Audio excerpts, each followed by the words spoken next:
Hello students, welcome to all. मैं C Sandeep Dayal स्वागत करता हूं आपका। फ्रेंड्स, हमारा जो टॉपिक है विच इज अकाउंटिंग स्टैंडर्ड। तो लास्ट क्लास जहां हमने वाइंड अप करी थी, हम लोग वहीं से इसको रेगुलर स्टार्ट करते हैं।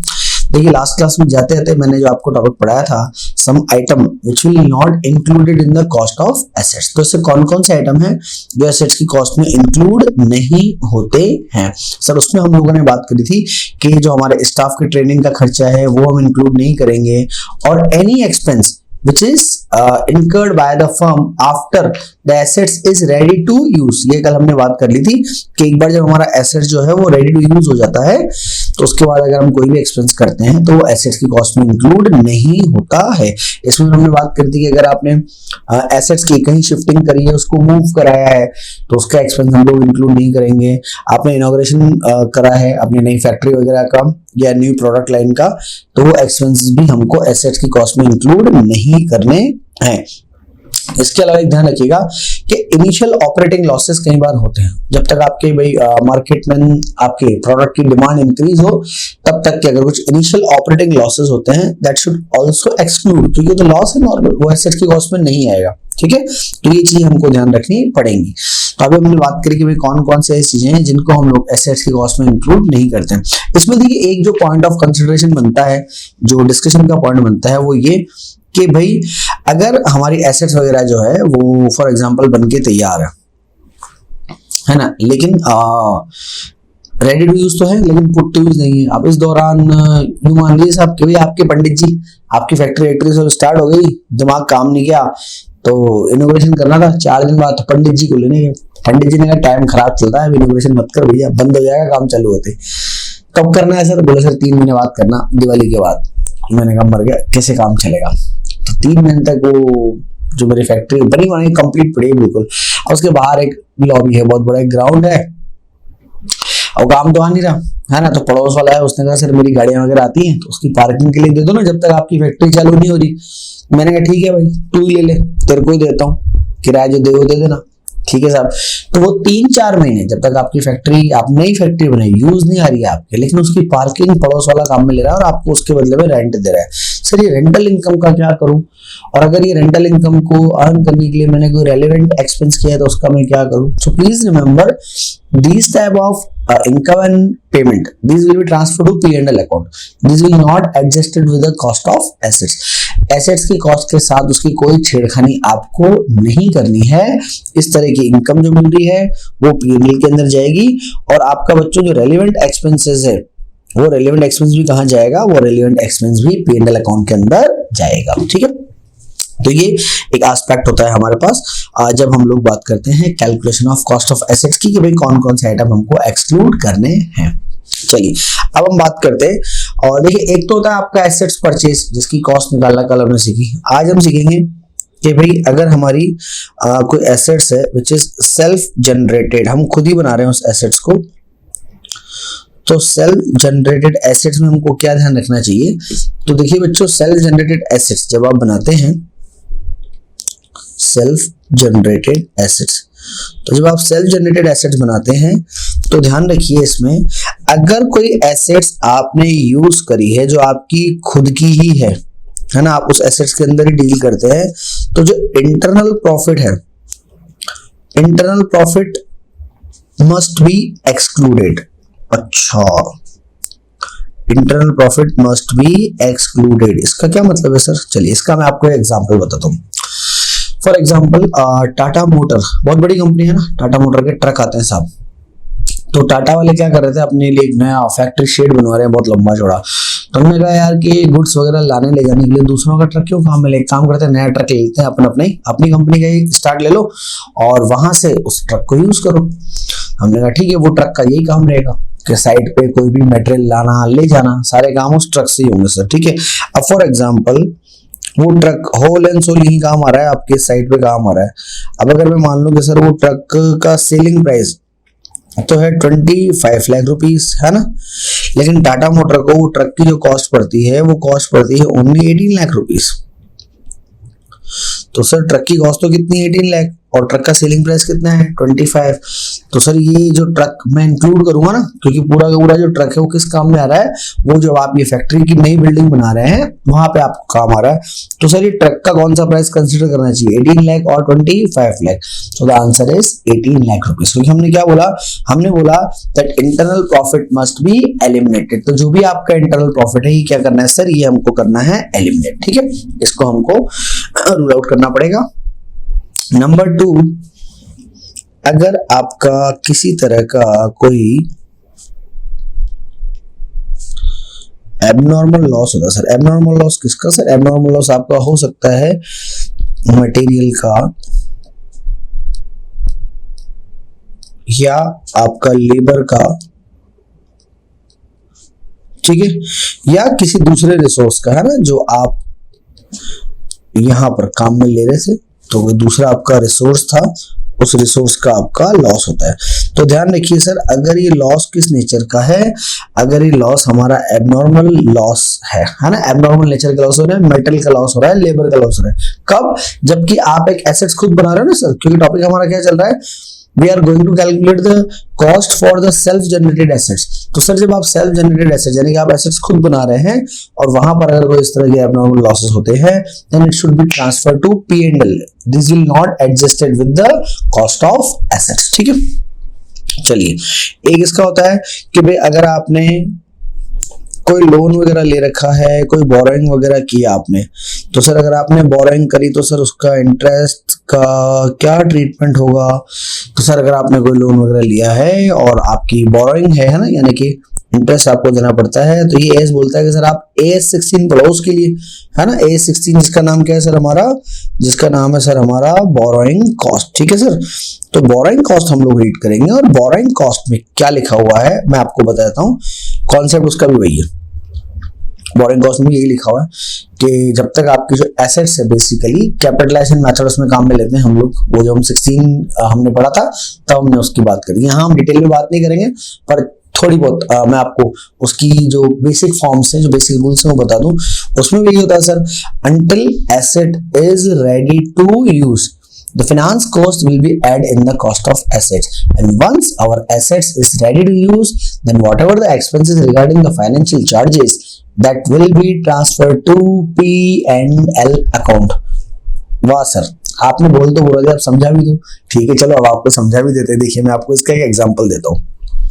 देखो बच्चों, एग्जांपल समझिए, आपने क्या करा, आपने बिल्डिंग का काम चालू करा, कब चालू करा सर, 1 अप्रैल को स्टार्ट करा, ठीक है, और बिल्डिंग का काम जो है सर हमारा कंप्लीट हो गया से 1 नवंबर को।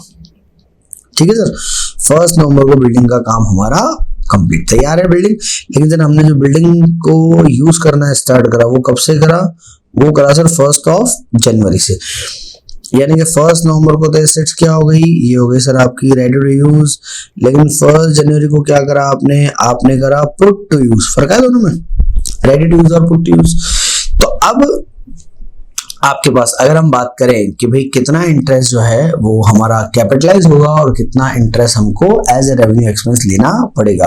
तो माय डियर स्टूडेंट्स, ध्यान रखिए, ये यहां से लेके यहां तक ये है आपका time period for the construction from 1 April to 1 November. बस इसी टाइम पीरियड का जो इंटरेस्ट है वो इंटरेस्ट कहाँ ऐड करना पड़ेगा, कॉस्ट ऑफ PPE में आपको ऐड करना पड़ेगा। एक बार आपका एसेट्स रिड्यूस हो गया तो उसके बाद 1 जनवरी ले लो या 31 मार्च ले लो, जहां तक भी आप जाओगे वहां तक का इंटरेस्ट रेवेन्यू एक्सपेंस माना जाएगा and it will be transfer to P&L account. ठीक है सर, तो ये हमको इस चीज का ध्यान रखना पड़ेगा। ये ऑलरेडी एक्चुअल में AS16 हम लोग जब पढ़ते हैं तो वहां हम लोगों ने इसको डिस्कस किया हुआ है। चलिए, एक इसमें देखिए पॉइंट ऑफ कंसिडरेशन और है कि अगर आपने एसेट्स कोई खरीदी है ना, और एसेट्स का जो पेमेंट है तो वो सर पेमेंट आपने क्या कर दिया, एसेट्स का पेमेंट आपने कर रखा है, डेफर्ड कर रखा है। चलिए साहब, बड़ी अच्छी बात है, डेफर्ड कर दिया। सिंपल सा एग्जांपल समझो जी, छोटी सी बात है, आपने एसेट्स खरीदी, हायर परचेज पे खरीदी साहब, ये लो, बड़ा आसान सा एग्जांपल है। अब आपने हायर परचेज पे एसेट्स खरीदी है, तो फिर अब आप मेरे को बताओ कि जब आप हायर परचेज पे एसेट्स खरीदते हो, सब बच्चों का पढ़ा हुआ है आपका हायर परचेज, नहीं पढ़ा हो तो पढ़ के आओ जाके, सीए फाउंडेशन में था। तो हायर परचेज का केस क्या है कि हायर परचेज में एक तो होता है कैश प्राइस और एक होता है हायर परचेज प्राइस। तो आप कॉस्ट किसको मांगते हो, क्या हम हायर परचेस प्राइस को कॉस्ट मानते हैं या कैश प्राइस को कॉस्ट मानते हैं sir? So the answer is that our cost will be consider only the cash price. बिल्कुल सर, आप जितना इंटरेस्ट देते हो ना वहां पे, वो सारा इंटरेस्ट कहाँ जाता है सर? वो इंटरेस्ट जाता है हमारा P&L अकाउंट के अंदर। ठीक है, तो अगर आपने डेफरमेंट कर रखा है पेमेंट का और कोई भी फाइनेंस चार्जेस लग रहा है, then it will be transferred to P&L account, it will be not added in the cost of PPE। ठीक है बच्चों, तो ये डेफरमेंट का एक इसमें टॉपिक बनता है आपका गवर्नमेंट ग्रांट का भी बनता है कि आपने एसेट्स खरीदी और एसेट्स खरीदी तो आपको GG मिली, यानी कि गवर्नमेंट ग्रांट। तो गवर्नमेंट ग्रांट आपको मिली तो फिर आपको क्या करना है सर? आपको लगाना है अकाउंटिंग स्टैंडर्ड 12। ठीक है, which we have already discuss. अब हम चलते हैं आज के एक नए टॉपिक, बड़ा मजेदार टॉपिक है। मजेदार टॉपिक क्या है? देखो ये तो बात हुई, मैंने अभी तक आपको पढ़ाया इसमें कि अगर आपने जो एसेट्स है वो एसेट्स आपने परचेज करी है ना, तो कल हमने बात करी थी कि उसकी कॉस्ट कैसे कैलकुलेट की जाती है। आज हमने अभी तक ये बात करी है कि सर अगर हम जो एसेट्स है उस एसेट्स को, है ना, अगर हमारी एसेट सेल्फ जनरेटेड है तो हमने किन किन चीजों का ध्यान रखना है, हमने कौन कौन सी बातों को फॉलो करना है। अब हम एक बात करते हैं सर कि अगर हमने कोई एसेट्स है, वो एसेट्स हमने एक्सचेंज करा ली सर। अब एक्सचेंज करा ली तो सर अब उस एसेट्स का कॉस्ट कैसे निकाला जाएगा? मुझे कैसे पता लगेगा कि सर एसेट्स का कॉस्ट कितना है? ठीक है, चलिए तो पहले या तो आप एक काम करें, रूल्स जो है वो रूल्स आप मेरे साथ साथ चाहे तो लिख सकते हैं, ठीक है, और नहीं लिखना चाहे तो आपकी इच्छा, वैसे लिख लें तो बेटर रहेगा क्योंकि देखो उसमें अलग अलग कंडीशन होती है। देखिए तो हमारे पास जो कॉन्सेप्ट है वो कॉन्सेप्ट क्या है सर कि व्हेन वी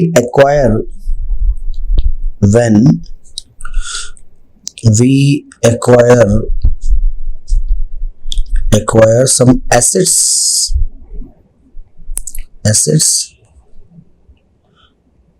in exchange। ठीक है, चलिए तो आपने एसेट्स एक्वायर करिए और आपने एसेट्स एक्वायर करिए कैसे सर? एक्सचेंज करके। एक्सचेंज का मतलब आप सब समझते हैं? बिल्कुल सर, कि पुरानी वाली एसेट्स दी और नई वाली एसेट्स हम ले ली। बहुत अच्छा किया सर, बड़े समझदार हो आप तो देखिए ये आपकी एक एसेट्स, इस एसेट्स का नाम है ओल्ड एसेट्स और इस एसेट्स का नाम है न्यू एसेट्स। ठीक है सर, दो एसेट्स हैं आपकी, तो ओल्ड एसेट्स और न्यू एसेट्स। ये एसेट्स बिजनेस के बाहर जाएगी, ये एसेट्स बिजनेस के अंदर आएगी। ठीक है, अब बात ये आती है सर बड़ा अच्छा करा आपने, पुरानी एसेट्स दे दी, नई एसेट्स ले ली, सर हम इसको किस पे रिकॉर्ड करें, हम किस वैल्यू पे इसको रिकॉर्ड करें? तो सर रूल क्या बोलता है, अच्छे सुनिएगा। रूल ये बोलता है when we transfer an old assets, है ना, and it is the basically consideration for the new assets। तो मैंने जो न्यू एसेट्स खरीदी और कंसिडरेशन मैंने क्या दिया, मैंने मेरा ओल्ड एसेट्स दे दिया। then at what value the new assets should be recorded। Sir नई एसेट्स की वैल्यू आप क्या मानोगे, नई एसेट्स को आप किस वैल्यू पे रिकॉर्ड करोगे? तो उसके लिए रूल क्या बोलता है सर, ध्यान से सुनिएगा। रूल ये बोलता है that the fair value of given assets, fair value of the given assets will be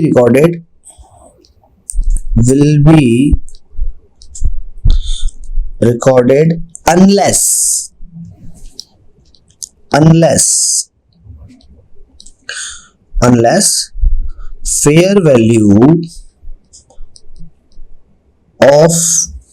fair value of new assets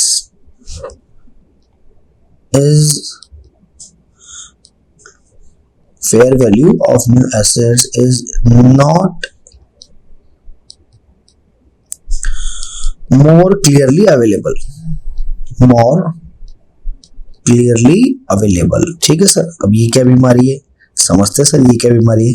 देखिए कॉन्सेप्ट को आप समझिएगा। तो ये बात हम लोग जो कर रहे हैं ये है हमारा फर्स्ट रिजल्ट। देखिए हमने क्या लिखा, हमने ये बोला that the if then there is the we are getting some assets with the exchange of some old assets. तो सर हमने नई एसेट्स एक्वायर करी है और एक्सचेंज में हमने ओल्ड एसेट्स दिए, then the fair value of the given assets will be recorded.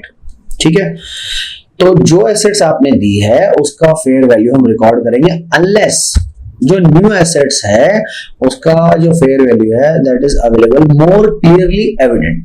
तो अगर मोर क्लियरली एविडेंट है तो नए वाले का ले लेंगे, अदरवाइज हम किसका लेंगे, पुराने वाले एसेट्स का फेयर वैल्यू लेंगे। आई रिपीट अगर आप अच्छे से सुनिए, आपने पुराने एसेट्स दिया, नया एसेट्स लिया, सर किस वैल्यू पे रिकॉर्ड करेंगे, सर हम उसको रिकॉर्ड करेंगे। सबसे पहली बात तो अभी समझिए कि अगर जो नया वाला एसेट्स है उसके बारे में सर लिखा हुआ है, उसका जो fair value it is more clearly evident, तो फिर उसको ले लें आप। अदरवाइज जो एसेट्स आपने दिया है उस एसेट्स के फेयर वैल्यू को आप ले लेंगे। ठीक है, एक तो जो सबसे इनिशियल हमारा जो कॉन्सेप्ट होता है वो कॉन्सेप्ट हमारा ये होता है।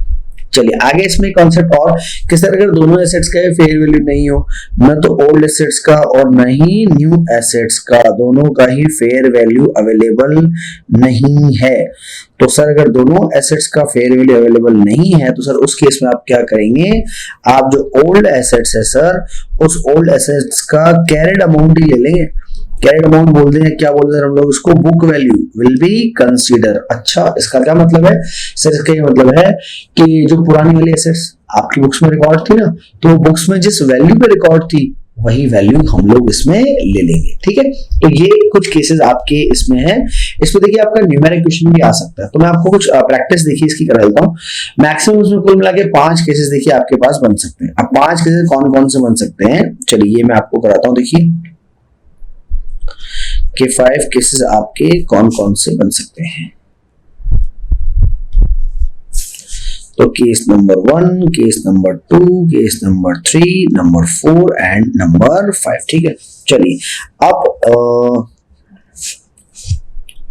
फॉर एग्जांपल ये न्यू एसेट्स और ये ओल्ड एसेट्स, ये तो इसका फेयर वैल्यू, ठीक है, न्यू का फेयर वैल्यू,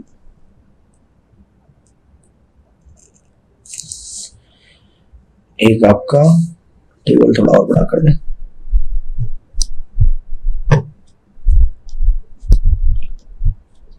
चलिए साहब, तो न्यू का फेयर वैल्यू, फिर एक आपका ओल्ड का फेयर वैल्यू, ठीक है, और एक आपका ओल्ड का आपके पास बुक वैल्यू भी रहेगा, ध्यान रखिएगा, है ना, क्योंकि बुक्स में तो है ना बेटा आपके पास, तो ओल्ड का हमारे पास बुक वैल्यू भी रहेगा। तब हमारी बात यह है कि सर हम उसको किस वैल्यू पे रिकॉर्ड करें। चलिए फॉर एग्जांपल अगर मैं मान लूं कि आपका जो नया वाला एसेट्स है इसका फेयर वैल्यू है सपोज 5 लाख, है ना, ओल्ड वाले का फेयर वैल्यू है 4 लाख, ठीक है, ये 4 लाख, और ओल्ड वाले का बुक वैल्यू है 3 लाख रुपीस।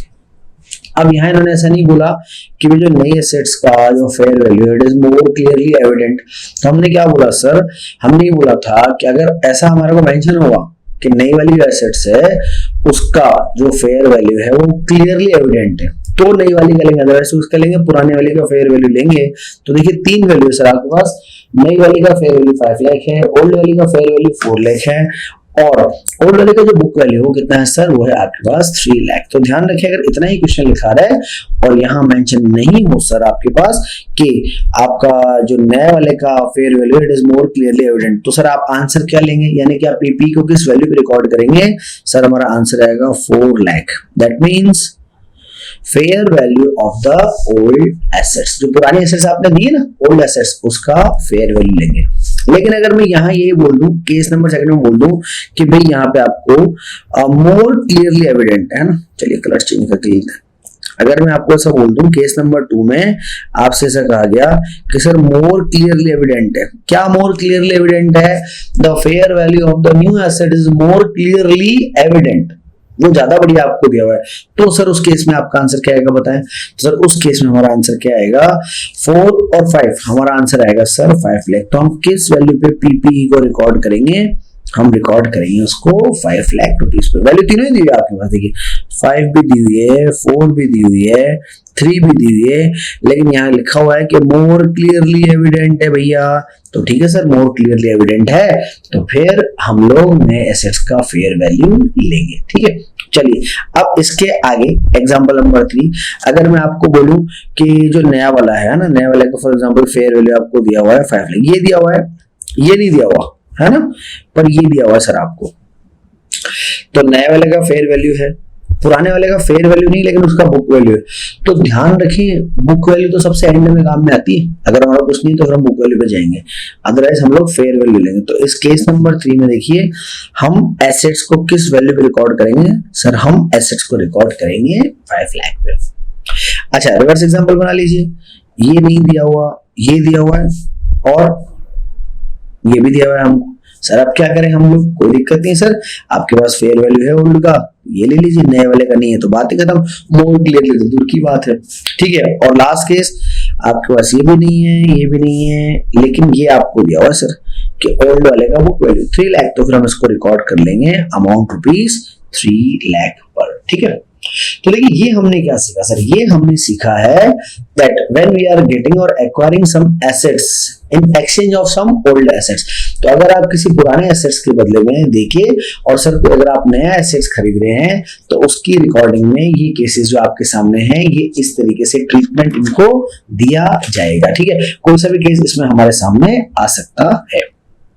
चलिए सर, ये हमने बात कर ली कि फेयर वैल्यू और किस तरीके से इसका ट्रीटमेंट किया जाता है। बढ़ते हैं अगले टॉपिक की तरफ।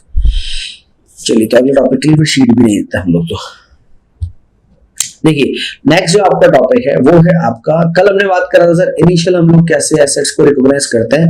तो सर इनिशियल हम एसेट्स को कैसे रिकॉग्नाइज करते हैं? हम एसेट्स को रिकॉग्नाइज करते हैं एट कॉस्ट इनिशियली, अगर हमको रिकॉग्नाइज करना है तो। लेकिन आफ्टर इनिशियल रिकॉग्निशन अगर हम बात करें तो फिर उस केस में सर हम लोग किस तरीके से एसेट्स को रिकॉर्ड करेंगे? तो सर ये जो अकाउंटिंग स्टैंडर्ड ये जो हम पढ़ेंगे ना अभी, ये जो आज मैं आपको पढ़ाऊंगा, ये एक्चुअल में नई चीज है। मतलब कि हम लोग जब पुराना वाला एस पढ़ाया करते थे तो वहां पर ये चीज अवेलेबल नहीं होती थी, लेकिन अब नए वाले एस में ये चीज अवेलेबल है। क्या अवेलेबल है सर? कि मेजरमेंट आफ्टर रिकॉग्नाइजेशन।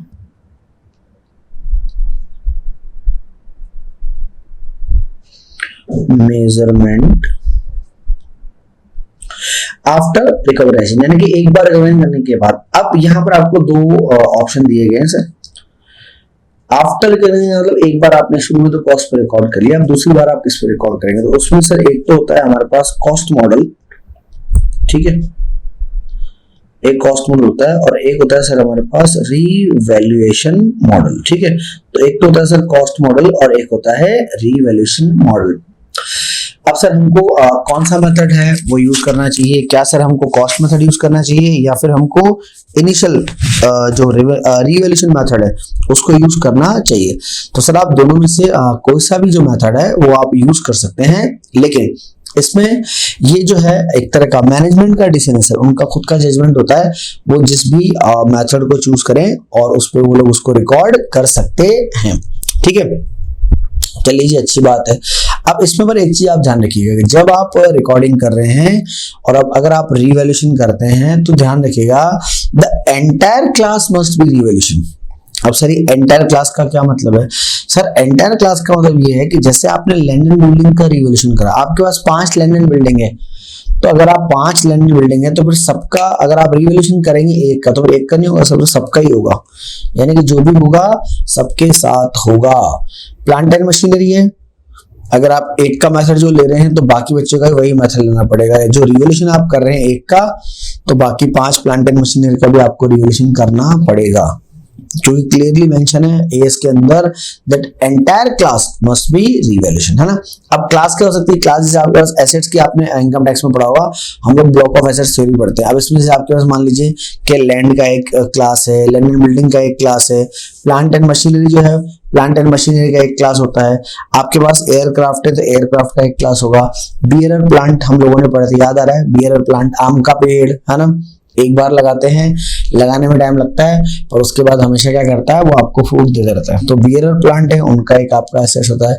अगर आपके पास एयरक्राफ्ट मैंने आपको बताया दिया, बाकी शिप वगैरह है, तो एक एंटायर क्लास आपको लेना पड़ेगा। फर्नीचर एंड फिक्चर्स है एंटायर क्लास का, तो जो भी आप रिवैल्यूएशन करेंगे वो एंटायर क्लास का करेंगे। ठीक है सर, चलिए अब अगर बात करें कि सर कॉस्ट मॉडल में जब आप लेते हैं तो कॉस्ट मॉडल किस तरीके से यूज होता है? कॉस्ट मॉडल में आप क्या करेंगे, जो भी आपके एसेट्स का ओरिजिनल कॉस्ट है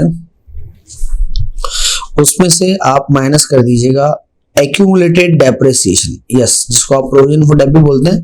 तो एक्यूमुलेटेड डेप्रिसिएशन एक तो आप लेस करेंगे और एक आप लेस करेंगे इसमें इम्पेयरमेंट लॉस। हाँ सर, इम्पेयरमेंट लॉस। सर ये क्या बीमारी होती है? चलिए हाँ बच्चों, तो कॉस्ट मॉडल की मैं यहाँ बात कर लेता हूँ। देखिए, तो अगर आप कॉस्ट मॉडल को फॉलो कर रहे हैं तो एसेट्स का ओरिजिनल कॉस्ट सर माइनस करेंगे उसका एक्यूमुलेटेड डेप्रिसिएशन, और सर एक आप माइनस करेंगे इम्पेयरमेंट लॉस। तो my dear student, impairment loss में ज्यादा आपको अपना दिमाग खराब करने की जरूरत नहीं है, मैं बताता हूँ अभी क्या होता है ये। देखिए, इम्पेयरमेंट लॉस के लिए जो है ना अकाउंटिंग स्टैंडर्ड 28, अभी अकाउंटिंग स्टैंडर्ड 28 कहाँ चलता है? ये चलता है सीए फाइनल के अंदर, क्योंकि एज तो दोनों जगह एक ही चलते हैं ना, पर वहां पर क्योंकि हाई लेवल का क्वेश्चन आता है फाइनल में, इंटर में इतना हाई लेवल नहीं आता, नॉर्मल लेवल के क्वेश्चन आते हैं, तो इसमें इम्पेयरमेंट लॉस भी है तो लेस होगा। अब मैं आपको बहुत सिंपल लैंग्वेज में इसको समझाता हूँ। आपने रिवैल्यूएशन पढ़ा है एसेट्स का, है ना, पार्टनरशिप में पढ़ता है, एसेट्स का रिवैल्यूएशन होता है। सिंपली क्या होता है, ये एसेट्स फॉर एग्जांपल आपकी 100 रुपए की थी, आपने कहा सर आफ्टर रिवैल्यूएशन ये 95 की है, 5 रुपए का लॉस हुआ, रिवैल्यूएशन लॉस। तो उससे मिलता जुलता यहाँ पे क्या होता है, इम्पेयरमेंट लॉस। हालांकि मैं नहीं बोल रहा हूँ कि इम्पेयरमेंट लॉस 100% रिवैल्यूएशन लॉस ही है ना, पर वो अकाउंटिंग स्टैंडर्ड क्योंकि आपके सिलेबस में नहीं है, तो आप सिर्फ इतना समझ लीजिए जिसमें आपका काम हो जाएगा, क्योंकि अगर आपके एग्जाम में क्वेश्चन आएगा भी तो इम्पेयरमेंट लॉस आपको लिख के देगा, है ना, उससे रिलेटेड कोई क्वेश्चन नहीं पूछा जा सकता। तो कॉस्ट में सर आपने क्या क्या लेस करा? आपने लेस करा एक तो एक्यूमुलेटेड डेप्रिसिएशन, और एक लेस करेंगे सर हम लोग इम्पेयरमेंट लॉस। ठीक है, तो जो वैल्यू आएगी उस वैल्यू पे हम क्या करेंगे, हम हमारी एसेट्स को शो करेंगे। तो सर ये तो होता है कॉस्ट मॉडल। ठीक है, एक होता है देखिए आपका रीवैल्यूएशन मॉडल।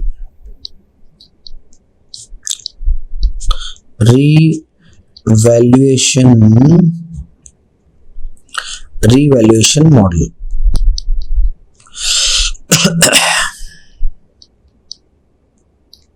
अब इसमें क्या होता है सर, इसमें हम लोग लेते हैं कि भाई जिस दिन हमने रिवैल्यूएशन करा तो सर रिवैल्यूएशन के डेट पे एसेट्स का जो भी फेयर वैल्यू होगा, ठीक है, एसेट्स का जो भी fair, normally fair value market value होता है, ठीक है, तो एसेट्स का रिवैल्यूएशन के दिन पे जो भी क्या होगा सर आपका फेयर वैल्यू होगा, उसमें से वही आइटम ऊपर वाले जो दोनों अभी आपने माइनस करे, कौन कौन से, एक तो सर आपको माइनस करना है एक्यूमुलेटेड डेप्रिसिएशन, अगर कुछ है तो वो माइनस करना है, और सर एक आपको क्या माइनस करना है, एक आपको माइनस करना है इम्पेयरमेंट लॉस। ठीक है, तो इम्पेयरमेंट लॉस आपको माइनस करना चाहिए, ये दोनों हम लोग माइनस कर देंगे। ठीक है, तो इस तरीके से रिवैल्यूएशन मॉडल काम करता है। हालांकि देखिए ध्यान रखिए रिवैल्यूएशन मॉडल के भी बहुत अच्छे क्वेश्चन हैं, और वो क्वेश्चन हम लोग करेंगे जो हमारी आने वाली क्लासेस है, मैं आपको उसके क्वेश्चन करवाऊंगा।